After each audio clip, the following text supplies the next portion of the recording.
Hola, pequeños aprendices. Hoy vamos a jugar a adivinar el animal por su sonido. ¿Están listos? ¡Vamos!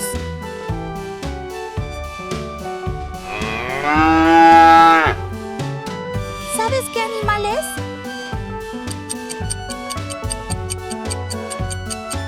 ¡Es una vaca!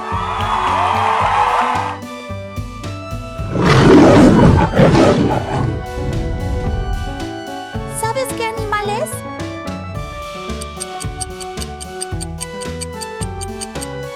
¡Es un león!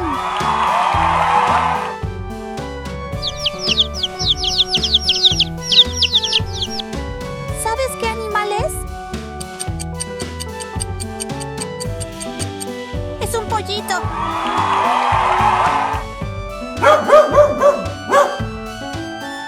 ¿Sabes qué animal es? ¡Es un perro!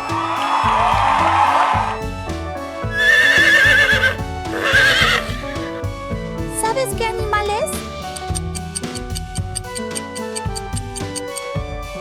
¡Es un caballo!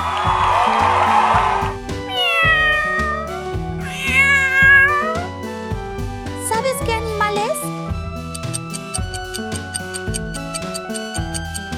¡Es un gato!